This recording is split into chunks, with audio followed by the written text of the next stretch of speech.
It's indeed my privilege to talk today about civilizational state, and then title slide. The civilizational state governance and grand strategy of aspirational powers, a perspective of India. Then, now three things I would like to place before you before I start this particular talk. The first thing is that this is my next book that I'm writing, which is actually my PhD thesis. I wandered into grand strategy of other powers, into maritime security, into nuclear issues, and then I thought, after my exit from the Madras Christian College, which I took it in 2019 August, this was a long pending project with the Georgetown University South Asia and World Affairs project there. I've been much encouraged by my mentor, Professor T.V. Paul, to take up this particular work and then do it. And so therefore I've done about 3 chapters. And then I was actually struggling to put all the constituents of these chapters into that, but then I thought that CPPR is primarily a policy think tank, so therefore I bring in what is called as an academic policy approach bridge into this particular consideration. This is the first consideration. The second consideration is that India as a country is at the threshold. It's at the threshold of a destiny which is to come actually there. What kind of destiny? What kind of power? And where does India head to is a serious question that Indians need to ask ourselves. Whether we ask this question or not, the global community is asking India today. And I can give that evidence very clearly because as I travel through the Asia Pacific, whether it is Singapore or Japan or in Taipei, I've not been in China, but in Taipei, this question has been asked, what kind of power is India? Where is the destiny of India headed to? Would India provide the civilizational narrative? This particular word actually captivates a lot to the Chinese narrative. So these are questions that have been constantly being poured in different global capitals or world capitals. So therefore, what is the response for India? And where does India head into is a serious question. So that's the second consideration. The third consideration that we need to ask is that India within itself, domestically is being torn, domestically it's been fractured there. An aspirational power cannot be a fractured power. An aspirational power can have divisions, can have differences, but an aspirational power cannot be fractured for too long actually there. A fractured identity has perilous consequences both for the domestic populace and also for the neighborhood into which India has been placed into it. And I think a variety of issues have been there, and I don't need to elaborate that.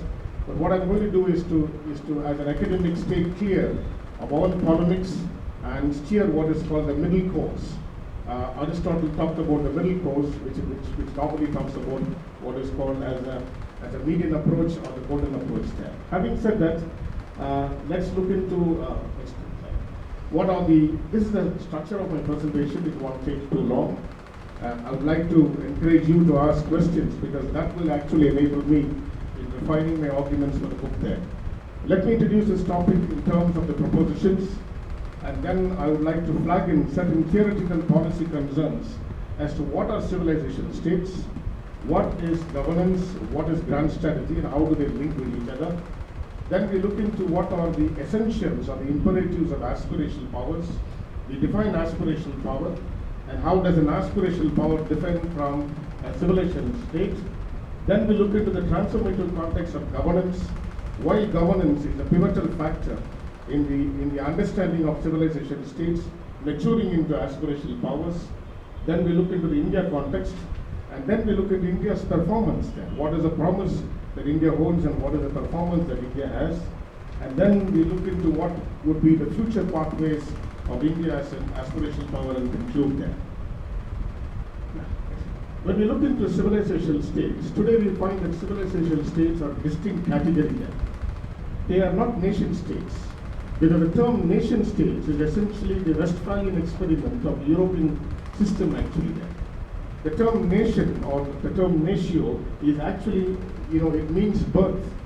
And therefore what we find today is that nations and natio is actually an ethnic construct which basically leading to a new entity within a particular cartographic demographic, geographical existence there. And the Treaty of Westphalia, indeed in 1648, brought in the concept of nation state, and Switzerland is one of the first nation states actually there. And this metamorphosis of what is called as nation states is being taken for granted because most of the Asian, African, Latin American countries have been under the colonial influence, and therefore the nation state model has been superimposed upon many of these states actually there. Therefore, these, when it comes to the formation of a particular state, India can never be called as a nation state because along with China, India, Japan and Korea, and of course Israel, these are what you could call as a millennial states, which are actually civilization states. And therefore the term nation doesn't fit into them actually there. So what does it fit into this is what we have to see here.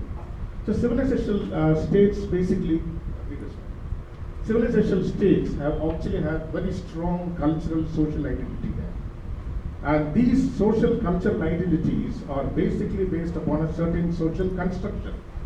And this social construction is unique for every ethnic entity that lives within a territory there. And therefore, if you apply this civilization state definition to India, India is multi-ethnic, India is multilingual, India is multi-religious, India is multi-regional, and therefore there is a geocultural difference within this peninsula or the subcontinental power of India there. Therefore, the idea of what is called as one nation doesn't fit into it because the idea of one nation comes only if there is going to be one ethnic group. The idea of one ethnic group comes in because of there is one language. The idea of one language comes only if there is one history that runs for several thousand years. And therefore, the concept of civilization state for India does not augur for a nation. It augurs for a diverse social pluralism, which basically looks into language, script that has come over different years. Next one. When we look into this whole concept of civilization states are very robust in terms of social cohesion actually. They are not easily destroyed actually. That's one reason why India, despite several invasions, has never been succumbed to any one power, but India has always absorbed. I mean, there is an assimilationist tendency within India, that within this assimilationist tendency, there has been a fusion of cultures, there's been a fusion of languages, there's been a fusion of ethnic identities, there's been a fusion of practices and ideas that has come to this country there. And therefore the social fabric of India as a civilization state is actually very extensive, it is actually deep, it is actually robust, and it has tested and it has stood the test of time. Perhaps the longest foreign domination of India has been the British imperial colonialism. And in spite of the 300 years imperial British colonialism, we find that India has never lost the quintessence of what it's called as a civilization state actually. And therefore the study of India can also be looked at from a certain angle of grand strategy, which is called strategic culture actually. There are a lot of writings which have come in the West that essentially say that India does not have a grand strategy actually. But in fact, India is one of those countries which essentially has what is called as an inclusive grand strategy there. And this has been my research question when I did my PhD. And therefore, when I looked into that, the Western authors essentially looked at India from a Western ethnocentric perspective of what is called a strategy in the military sense. But India perhaps has what is called a comprehensive understanding of grand strategy that includes the social elements, that includes the political elements, that includes the cultural elements, that includes the governance elements, that includes philosophies that have been diverse over a period of time actually there. The independence movement has been a very defining part of India, into which we find that the idea of India basically emerged into one whole, because the unification of India has been essentially a British enterprise actually. So when we look into the different aspects of what we could call here, in the globalization phase, we find that many states are today called as the rising powers there. Again, this concept of rising powers is insufficient because this is again a Western ethnocentric perspective which actually believes, or it comes under the assumption, that those powers which were non-existent earlier were now rising into it. In fact, most of these rising powers are actually civilizational states which have an aspiration that has come to them in the post-independence period, or the post-colonial period, and in the age of globalization, there has been an opportunity by which many of the civilization states today are what is called as rising states, which are essentially aspirational powers which have come into an extent there. But these aspirational powers are not perfect actually there. Each of these aspirational powers do have their internal problems. They do have domestic disorders. There is discord over a variety of issues there. And more than that, all these aspirational powers do have the challenge of growth and development. And therefore we find that many of these aspirational powers are in the midst of a vast struggle actually there. Even if you look into China, if you look into Chinese sources that talk about China's growth and development, the official Chinese thinking has always been that China is a medium developing power. They never say that they're a great power. You know, the powers in the world would like to call China the great power. But if you go by the indices of measuring national power, we find that China is actually a medium developing power. And therefore India also comes under this particular category of what is called as a medium developing power. What is a great power?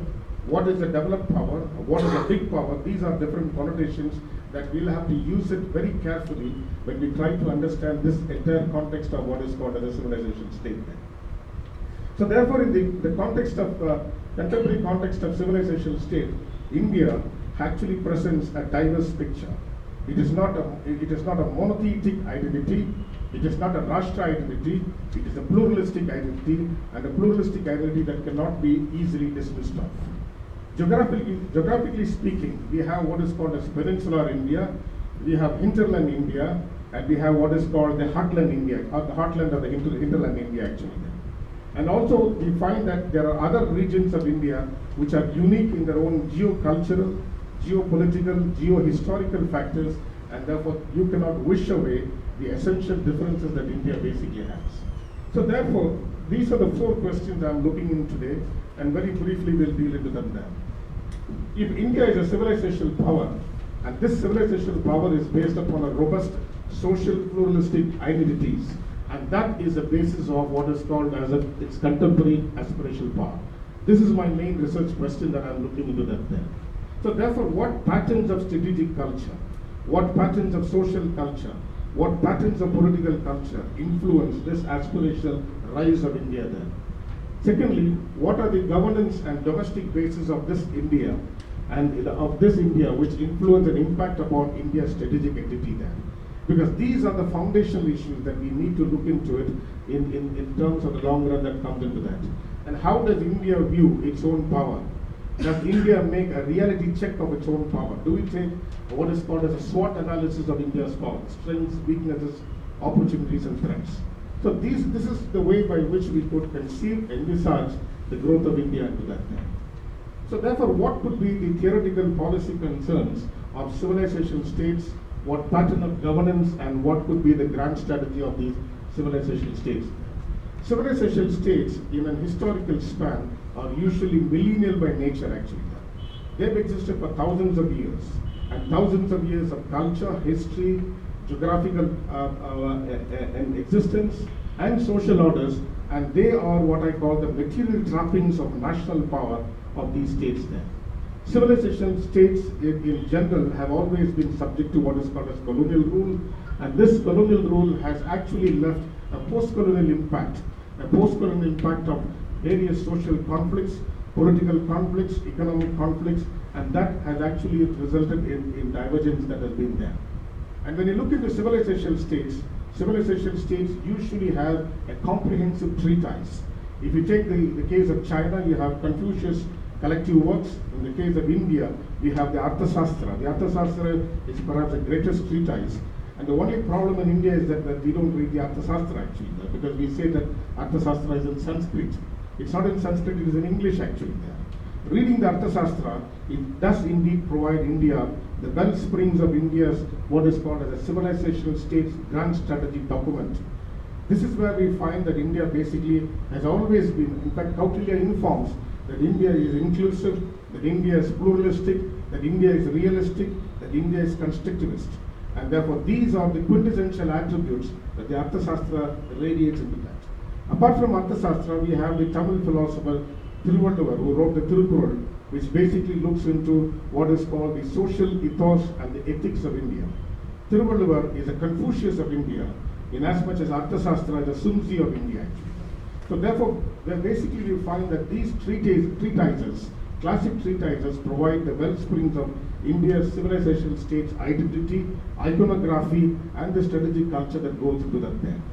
Therefore, the aspect of civilization state of India actually relies upon relative social stability. It relies upon the social order of international relations. Barry Buzan and Amitav Acharya, they do write about what is called the English School of International Relations. In English School of International Relations, the political is obviated and the superimposition of the social and the culture come into it. Because a social understanding of the international order actually provides the vista of international relations relatively peaceful, more cooperative and more benign than the political, which is always conflictual, coercive, and it is based on brinkmanship there. Therefore, an understanding of India's civilizational state can actually be relied upon mainstream international relations theory of what is called the English School of International Relations of Barry Buzan and its reinvention by Amitav Acharya in his very seminal book, Why There Is No Non-Western Theory of International Relations. This provides India a very good document, a very good roadmap as to how a civilization state of India can emerge as an aspirational power there. T.V. Paul, when he writes his book, India's Search for Great Power Status, again emphasizes on the social order. Again, he emphasizes on the realist dimensions, but he tries to bring about what is called a blend between realism and liberalism, a blend between realism and constructivism, because that will be what is called as the robust foundations of India as a civilization state, and a better understanding of Arthashastra as well as Tirukkural is being radiated in these aspects there. And when we consider to be a civilization state is actually a configuration of a nation state. Different nations or nations will actually form a conglomerate of what is called as a civilization state there. And civilizations are basically ethnic groups which have got multiple entities, and they have a common geographic locus, they have a common set of values, and above all they have a shared history, shared culture, and over a period of time you find the evolution of institutions coming into this region there. A civilization can also be called as a conglomeration of different practices, ethnic practices, or customs, norms that has been over a period of time there. But there is always a factor of civilizations which go transformation. Civilizations do have the tendency of change and continuity, because change and continuity is very much organic to any part of what we could call as of the global order there. What are the cultural dimensions of domestic order? This is something that we have to look into. Whenever we talk about domestic order, we always look into the political. But today, domestic order can not only be political, cannot only be legal, cannot be constitutional. The domestic orders are based upon social, cultural foundations which are inevitable in any particular entity there. And in any civilization state, these concepts of what is called the social-cultural order is inevitable because they provide what is called the resilience of any particular state. You will find that many states today crumble, states fragment, but the social orders don't crumble because social orders do have a certain inherent resilience that continues over a period of time actually there. And therefore culture is a very important construct that determines the source of conduct of any particular state. Today if we take culture, how does culture dictate is what we have to look into it. It's got a social connotation, it has got a political connotation, it has got an ethnic connotation, it has got a strategic connotation, and therefore the manifestations of culture in diverse forms is very important. Therefore, civilization states rely on culture, and very essentially strategic culture when it comes to their aspirational power in terms of what is called as a global order actually there. And strategic culture is something that is being widely used by civilization states like China, India, Japan and Korea, and of course Israel, when it comes to expressing or elucidating their own interest in the long term there. Grand strategy is a derivative of strategic culture and the civilization state, because grand strategy provides the operational means as to how culture, civilization and governance work together to form the approach of a state and its conduct in the domestic context and the international order. Therefore, when we look into governance and grand strategy, there are certain pivotal aspects that we have to look into that. Because without governance, any grand strategy of a state is bound to fail there. There are two case studies into which needs a little bit of elaboration into how governance has been a critical aspect, why governance failed and as a result grand strategy failed. The recent example could be the former Soviet Union or the USSR. I think the end of the Cold War was basically was in such a way that it ended not because of the Russian or the Soviet military superiority or science and technology prowess, not because of the Soviet economic prowess, but because of the failure of the governance model, of the governance of the Soviet model was one primary reason why the Soviet Union disintegrated there. This is a very pertinent lesson that radiates into all the aspirational powers of China, India, and as well as Japan and Korea, because Japan and Korea are middle-term powers actually there. So therefore, governance is a vital construct that basically comes in terms of how they define into that. Governance has got a historical context. Governance has got a cultural context, because we find that many of these entities that have been in this particular geographical space had different forms of governance. If you take the Arthashastra and the Tirukkural again, we find that there are parts of the Arthashastra and Tirukkural which basically deal about governance. It deals about public policy there. And the fact that I'm reiterating governance and public policy is because the Center for Public Policy Research has a credo of relevance and ethos basically based upon the studies of the patterns and praxis of governance and public policy there. The efficacy of public policy depends upon the efficacy of governance, and therefore failure of governance will lead to the failure of any public policy. You can have the best minds to devise the best public policies in the country, but if the styles of national leaders who claim to be more nationalistic than the others do not have a vision of pro-action for a country, such governance models would lead to failure. And the Soviet Union is the best example of all that to look into that there. And therefore, when you look into governance actually is a systematic approach that approves planning. It also looks into the augmentation of resources. It also looks into how capabilities are canalized, and also there is a pattern by which governance will put these resources into operation, and that is called a strategic culture there. And therefore, what we find today is that the effect of governance is vital. The effect of governance is powerful in terms of how grand strategy is formed, because governance not only determines public policy, governance also builds up national power. And China today calls their form of national power as what is called as comprehensive national power. I think the public documents that is available is which is called the China White Paper, which comes in once in 2 years, is an accrual of Chinese comprehensive national power into how they define into it. The question that comes today is, does India, which is a democracy that believes in debate, do we have a white paper of what is called as India's comprehensive national power? This is a moot question that needs to be asked. Even as an authoritarian state like China would like to declare its motivations, intentions, capabilities and operations, India needs also to define what is called as a statement of its comprehensive national power, because that will be the basis upon which a country can expound grand strategy and governance there. So what are the imperatives of aspirational powers? Aspirational powers are actually motivated to be flagship powers there.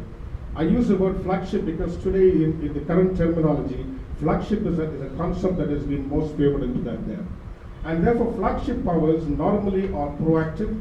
They take initiative in terms of governance in what is called as a regional as well as global commons, and they also contribute towards regional and global governance there. Today, a very important topic that emerges today is what is called as the concept of global commons, and how governance of the global commons is going to be a vital factor to come in the next 10 to 15 years or 20 years there.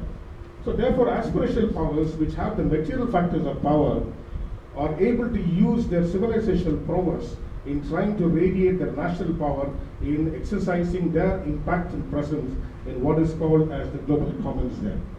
And also aspirational powers are burdened in terms of the cultural and civilizational aspects. And this is one reason why that whenever we find that the Asian powers styles of governance, when we see that in the United Nations, Asian powers, particularly China and India, do have a superiority complex in terms of the civilizational cultural pedigree, which is much different from the Westphalian order there. And therefore, to put this particular civilizational cultural dividend into positive use, their aspirational powers need to look into not only the material trappings of power, but also how governance is a vital factor that comes into that. Aspirational powers do deploy their resources, their platforms in terms of humanitarian crisis and disaster response. I think the best part is that India has contributed much towards the UN peacekeeping, and not only that, in many of the international humanitarian disaster responses, perhaps the best crafted strategy of the Indian Navy has been what is called the HADR, which they have been doing it very well there.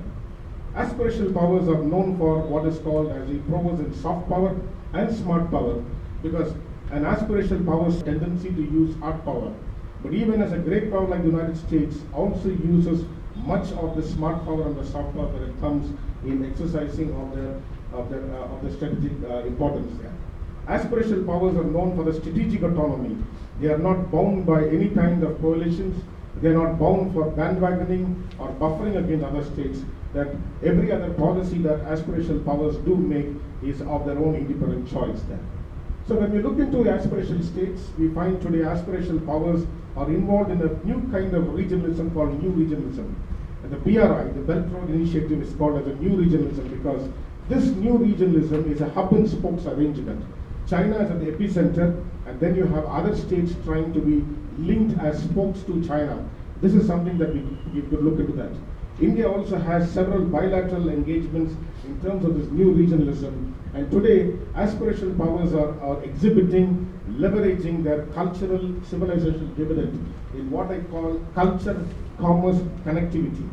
The BRI is essentially a story of what is called as culture, commerce, and connectivity, because regional influences are a step for the aspirational powers for global status. Aspirational powers are usually what is called as they are able to invest much in the neighborhood there.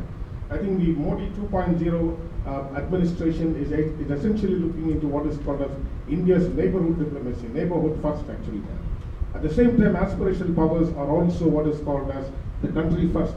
In as much as Donald Trump talks about America first, Xi Jinping talks about China first, Vladimir Putin talking about Russia first, India talking about Prime Minister Modi talking about India first, we find that aspirational powers are in what is called as a constructed competition into how the respective national agendas could be advanced even as they care for the region and the world actually there.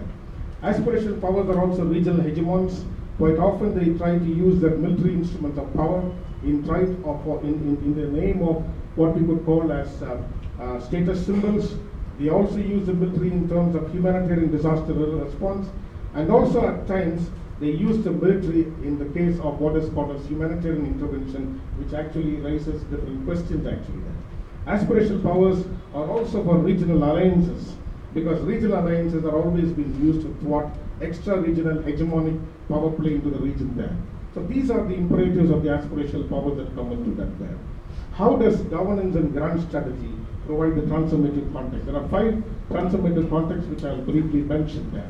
If you look into the context of civilizational states, which are actually aspirational powers in the present context, we find that the first transformative context by which an aspirational power could be successful is what is called as development with an inclusive scope. If you look into history, those countries which always had an alienated, exclusive agenda, like what you could call as Nazi Germany or fascist Italy, we find that these states have been a failure actually there. Therefore, development with an inclusive agenda, with an inclusive scope is very important, because all development do have vital implications for public policy performance. The second transformative context is actually what is called as empowering of governance. Without the empowerment of governance, no public policy will be effective there. And today we find that will be possible only when there is what is called as a very fair and an objective accountability and transparency there. Transparency and accountability are 2 vital factors that no matter how large a power is, if these 2 factors are missing in a country, we find that basically that country is destined for a fall there. The third transformative context of governance and grand strategy is meritocracy and empowerment. While we give the provisions for what is called as positive discrimination, when it comes to political leadership or bureaucratic leadership or diplomatic leadership, it has to be based upon a meritocratic principle. I think the shining example of meritocracy has been Singapore and Israel, because we find in these 2 countries, despite whatever allowances the public policies have done for positive discrimination or for what you would call as reservation, still we find that the best man for the best job is always been adhered to. That's the third transformative context. The fourth transformative context is what is called efficacy in public policy, because an efficacy in public policy is based upon how resources are utilized actually there. Resource utilization is vitally important because any kind of resource utilization that actually leads to attrition is wasteful expenditure. The fifth transformative context of governance is what is called the efficacy in the oversight of bureaucracy there. The bureaucracy plays a vital aspect in the grand strategy of any country, in the governance of any country there. Today we find that bloated bureaucracies, inefficient bureaucracies, and bureaucracies which have lost their relevance are actually anachronistic Jurassic Park specimens that are there in the aspirational states of different countries. That includes China today. I think the very fact that the Chinese are not able to look into an effective health governance is not because of the technology, but because of our over-bloated political bureaucracy that has failed to respond in times of a crisis there. The imperatives of transformative governance is therefore vital in the evolution of a grand strategy of an aspirational state. The transformative context also relies upon the sync between the institutions of government and governance. Governments can exist, but if the governance issue is not being placed in context, we find that aspirational states will be a failure. The transformative context of governance are also based upon the learning curve of elite and accountability there. The quicker the elite learns about its own mistakes, the faster the governance efficiency is there. And we find that in all aspirational states, except the case of Japan, we find in the case of China, India, and Korea, the learning curve of the elites have always been stunted actually there. What is the India context there? India is what we call as a multi-religious, multi-ethnic, multi-faith society or a social order there. India's constitutional secularism has declared a space between what is called the secular nature of the country and the sectarian factors there. Our political elite are actually very fond of using the civilizational narrative.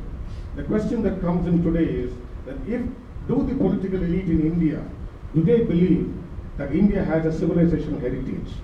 Do the political elite in India have an understanding of the civilizational heritage? Or are they just using this civilization narrative for rhetoric purposes? Because political rhetoric can be one. The actual implementation or the actual realization of the political rhetoric will be the other there. And therefore we find that all these statements that is made by prime ministers can be empty verbiage if this civilization derivative is not actually calibrated into an efficacy of public policy and governance there. Next slide. Therefore the question that comes here is India an emergent power? Does India have the capacity to transform itself into a potential growth? What kind of power that India would be? Would India be a rule maker by which it sets the rules for the international community? Or India is a rule taker? That is, that we just take orders from the other countries, or we simply follow the policies of other countries. Third question that comes into it, is India a responsible stakeholder, or India is a free rider actually there? What we find today is that India is confronted with multiple crises, multiple social, economic, political, existential dilemmas that no particular leader or a party will be able to solve it in one generation. These are compounded difficulties. And therefore what we do here is that the political narrative of the country always rests on a blame game. An aspirational power doesn't rest on a blame game. An aspirational power responds to what is called as crisis management and propelling into that. The pivot of India's rise is most important because there are two factors that propel India's rise. It's a democratic credentials and the demographic dividend. The democratic credentials and the demographic dividend are two perennial resources for India. The social capital for India that will transform India into an aspirational power. Next slide. But what do we find today here? There has been a hyped promise of economic growth. Because I think if you look into the first 4 years from 2014 to 2019, the first 5 years, we find that the hyped economic growth of India, with regard to the approach as to how we construct our understanding of the GDP and GNP analysis, has actually complicated India's economic planning actually. And therefore the gross estimation, overestimation of what is called as India's growth has actually led to its plummeting economic performance in the present context. Secondly, India's resilience has been decapitated by demonetization. This is a factor that's been universally recognized, universally acknowledged, and of course there is a unanimity among all of these economic thinkers, practitioners, who basically view that this is a self-inflicted wound on India there. No aspirational power that is on the rise will try to disinvest its own confidence in its own currency there. More than that, the demonetization is a decapitation of the public trust that India had actually there. This is something that where we find an aspirational power fails or it shoots itself in its own feet on the path to rise actually there. Thirdly, we find that there's a probabilities of internecine social civic conflicts, regional disparities that are on the increase there. Any effective public policy depends upon the correct calibration between sound economic policies, sound social policies, and sound governance practices. It doesn't matter which political party is in power, but what is the governance vision of that power is something that we need to look into it. It's not the Congress, it's not the BJP, it's not the left, it's not the regional parties. What governance vision that India has, what public policy efficacy that India should have or should have maintained are these questions that come into that. And today we find that there is polarization that is coming to this country. Either there is radicalization or what we could call as a protracted social political conflicts that have been spewing out in this country there. Most importantly, to quote, we find that there is increased educated unemployment.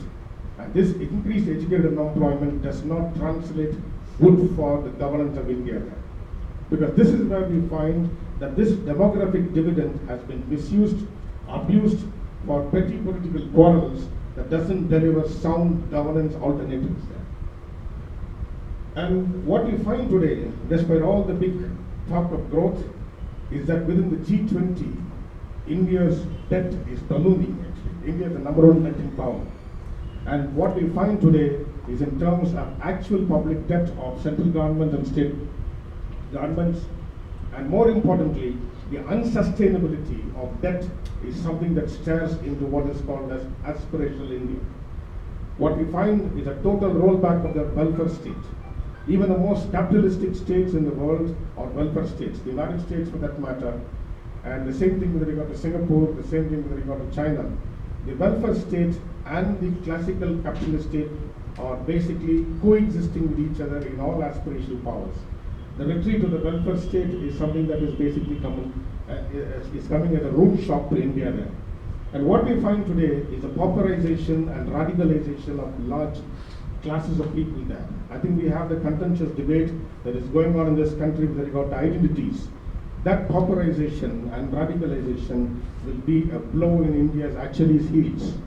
And therefore what is happening is that these are the perfect fertile conditions for a civil war that comes into that. I cannot name the source, but a report of the IDS, the Integrated Defense Staff, or the Minister of Defense portrays that in the next 5 years, the civil discord in this country will increase by an exponential rate, which they don't want to quote actually there. They don't look into police reports, but the armed forces themselves make a net assessment report as to how civil conflict will emerge in India in the next 5 years because of these factors, and these factors will be responsible for what is called as a possible decline.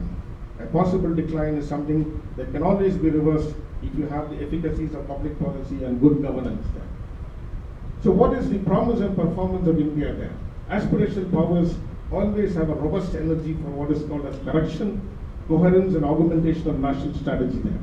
And therefore what we could look into India's Arthashastra and Tiruthural, and also in terms of the operational praxis, we find that India even today always prefers the British model of ad hoc preferences there. No policy in this country, even in the transformed context, is a concrete evolution or an incremental evolution of what is called as work in progress. And today we find that the bureaucracy always has a very comfortable preference. The comfort zone of Indian bureaucracy is what is called as an ad hoc policy. They look into the immediate, the knee-jerk, and the quick response, but they don't look into the long term that comes into that. There are 6 default conditions, which is the essential meat of India's perceptual weakness. The first default of India's grand strategy, I call it as a normative default. India always has a very normative, high thinking, high moralistic preaching actually there. But what India does is that India swings between moral politic to real politic there. India preaches moral politic, practices real politic, but when it comes to response, there's an ambiguous response there. India's policy has been inherently defensive. Defense, it assumes a benign posture, but tries to go in for a radical action there. And therefore, there is a confusion in terms of the bureaucracy's understanding of India's hard power, soft power, and smart power, and that leads to a lot of contradiction of priorities there. Secondly, India faces, or the Indian bureaucratic system and the political system face what is called the intellectual default. And today, if you look into India's profile of the bureaucracy and the politicians, we don't have anyone who could be named, in terms of very few exceptions, like the former Prime Minister, who really have a grasp of what is called as international affairs. International affairs and strategic affairs doesn't come from practice, it comes from a certain intellectual training, grounding, and mentoring that should take place there. Therefore, if you look into terms of the intellectual profile of our leaders, India stands intellectually bankrupt in the face of aspirational powers. Without knowledge, power is not possible to exercise there. Thirdly, we have what is called the power default. And the power default is basically India has a problem of calibrating what is called as its own capabilities there. The reason that India does not have a statement of comprehensive national power actually is a glaring lacunae as to why India has a power default. Just because you have many missiles, tanks, warships doesn't give you power. Power is actually the careful calibration of motivations, intentions, capabilities, operations, and opportunities. That is what is called as power actually. India has an institutional default. We are very good in building institutions, but most of these institutions don't work. Why? Because we still have the bureaucracy which is entrenched.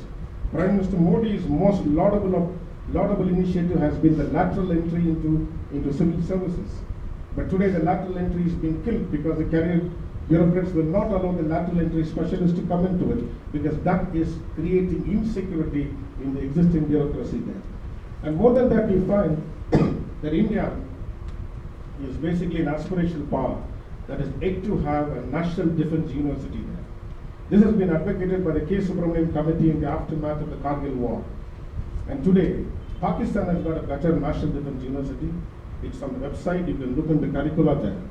The reason that India does not have a national defense university is not because that we don't have a building actually. Today, there's a power struggle as to who will be the chancellor, who will be the pro-chancellor, who will be the vice-chancellor. And one of the reasons why armed forces officers today are hurriedly trying to pick up PhD programs to take up doctorates is that they believe that once they retire as generals, admirals, and air marshals, they can straight away translate into a professor there. And I often tell them in the Naval War College or the Army War College where I go, because I do guide PhDs for these officers, that a PhD is not a 3-year program. A PhD is a lifelong mentoring experience. And therefore, what they think they could write in 240 pages doesn't make a PhD. What kind of research vista they have is what we call a speech. This is not very pleasant sounding in their ears actually. But what they need is a degree. And they think that once they get the degree, they can form the National Defense University there. What I want to mention here is that we do not have what is called the cognitive process of governance, strategy, and strategic culture. Without that, a civilization state like India will never be an aspirational power. Next slide. So if you look into the aspect is, there is a reactive default. For every policy option, India basically responds to it. There's never been an initiative that comes into that. And most importantly, we find that there is an operational praxis default. There are doctrines, there are operations, but the practice of how these doctrines are put into operations is a great difficulty there. And one of the main reasons why this particular default exists is that because the Indian elite are resistant to learning curves. There's nothing called learning once you reach a particular stage in the bureaucracy or in the armed forces or in diplomacy there. Because our diplomats are very good in writing anecdotal reports. They talk about reminiscences. They do not talk about diplomatic history there. An understanding of India's diplomatic history is something that is vital for an aspirational power. Next one. So what are the critical economic security vulnerabilities in India? You know all of these things. There's a kind of a laundry list that comes into it. We have the perils of fascist vigilantism, perils of corporatism and crony capitalism, the radicalization of civic and public spaces, the toxic interplay of communal caste dynamics, the growing politicization of armed forces, the communalization of police forces, the deification of animals over humans, the relentless assault over human rights abuses, the alienation of the youth, and of course we have the subversion of the constitution there. These are the critical defaults of an aspirational power. This is not meant to criticize anybody, but this is meant to give for introspection. Next slide. So what would be the pathways of India as an aspirational power? Because a civilizational state which is multi-ethnic and multicultural, it needs to be based upon diverse social pluralism there. The imperative is for inclusive economic growth and development. How inclusive is a definition that we need to make into that. It needs to be tolerant, sustained and balanced actually. There is an imperative for sustainable public policy. Sustainability is the key word. It's not only in the global commons but also in the national narrative. The imperative for accountable governance that is transparent and also performance oriented. The imperative for public-private partnership that effectively replaces crony capitalism there. The imperative for a federal spirit between what is called the union and the states with regard to governance and foreign policy. The imperative for a renaissance of India's agriculture there. It doesn't depend upon what is called as the globalization of technologies. India first is what our Prime Minister talked about, Make in India. And that Make in India has to come in agriculture, the judicious exploitation of natural resources by sustainable means, and also the employ of native indigenous technologies which prove a vital point for us. The imperative for India's industrial scientific revolution is very important, because I think we should not concede a space to China saying that China is manufacturing power. The second age of what is called aspirational power history will be of India, because China's age will be soon past actually there. And therefore capitalizing that is very important for an aspirational power like India there. So what is an assessment that we will come into that? India as an aspirational power should believe in the philosophy of what is called as a Vasudhaiva Kudumbam. India's democratic credentials and demographic dividend are vital there. Democracy and demography are perennial capital for India there. In the age of an uncertain global turbulence, what India needs is sustainable growth, inclusive development, and empowerment of the demographic dividend, which is more important. Empowerment of demographic dividend cuts across caste, cuts across religion, cuts across region, cuts across ethnicity, because Indian is what is defined by birth in this country and not by any other criteria there. And therefore there needs to be an effective balance between developmental priorities and military expenditure. We need to have an effective proaction of India's contention, what India faces in the global commons. These transnational challenges are likely to increase: pandemics, natural disasters. Is India prepared to tackle these global challenges in the global commons with a viable, effective, robust governance model is important. India's normative image and a responsible stakeholder will be there, and that will determine India as an aspirational power, because as India continues to rise and also play an effective role in regional and global governance. Thank you. God bless.